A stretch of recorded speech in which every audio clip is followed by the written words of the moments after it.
If you are searching for a mini drone for your travel vlog or just to purchase an experience for the first time using the drone, this vlog is for you. Hello guys, so again this is Rapi Samstil, and today's vlog we have the two mini drone in DJI. We have the DJI Mini 4K and the DJI Mini 4 Pro. So on today's vlog guys, we will do a side-by-side specs comparison and let's see which drone is the best for you. But again guys, before anything else, if you're new to my channel, if you like this kind of content, if you like photography, please consider to subscribe and hit the notification bell so at least you'll be updated for all the videos that I will upload regarding photo, video tutorial, and comparison. So without further ado, let's start now guys. But again, before we jump into the specs comparison, let's check the price and announce date of both drones. So the DJI Mini 4K announced last April of 2024 with a price of $269 for a drone for a single combo like the drone and the remote.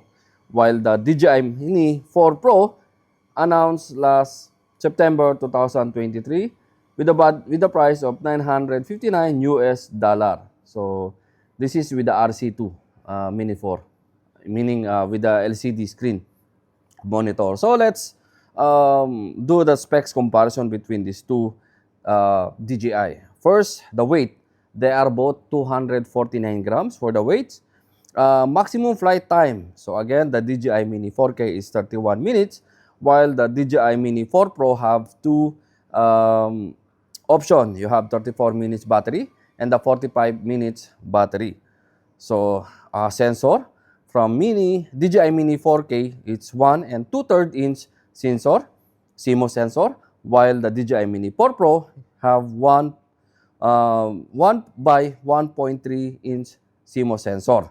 Regarding for video, for the video captured, you have already 4K Ultra HD or 4K or Ultra HD for the DJI Mini 4K, while 4K 60 frames HDR for the DJI Mini 4 Pro. Regarding for vertical shooting, only the DJI Mini 4 Pro have the vertical shooting. Regarding for intelligent modes, so for DJI Mini 4K, you have quick shots and panorama, while the DJI Mini 4 Pro have quick shots, panorama, master shots, and active track 360 degrees. And regarding for wind resistance, you have 38 kilohertz per hour or level 5, both DJI Mini 4K and DJI Mini 4 Pro. Regarding for transmission, the DJI Mini 4K have DJI O2 or DJI 02, 10 kilometers by 720p, 30 frames per second.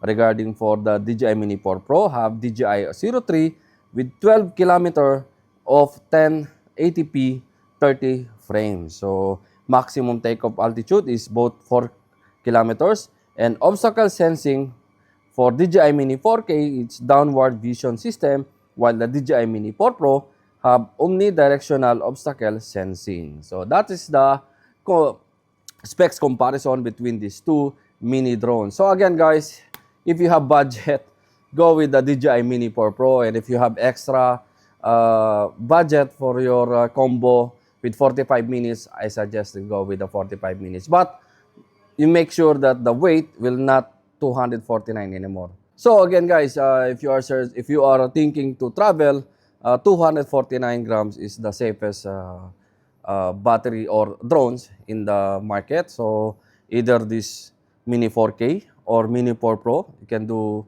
as long as 35 minutes battery for the Mini 4 Pro. But if you use the 45 minutes for the Mini 4 Pro, then it's not anymore. It's not 214 grams anymore. So it will be add more grams. I'm not sure on that specific. It's around 300 grams more.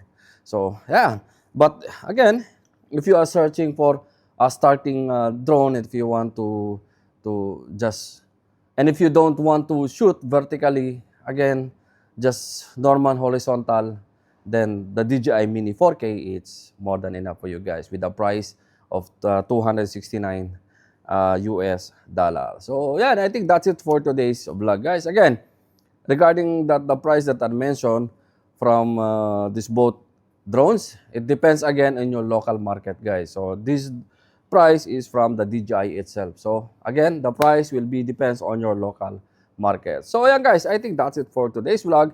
Hanggang dito na lang. Again, if you want to check the price and availability of DJI Mini 4 Pro and DJI Mini 4K, you can visit our website www.abworld.com. So yan guys, hanggang dito na lang. Holyland, thank you for the mic. Holyland Lark M2S. If you want to check the review regarding Holyland Lark M2S, I have the previous videos for this amazing microphone, guys. So this is a new microphone from Holyland. Again, the Holyland Lark M2S. And yeah, this is the mic, guys. It's very tiny. Yan. So thank you, Holyland. Hanggang dito na lang. Thank you and mabuhay.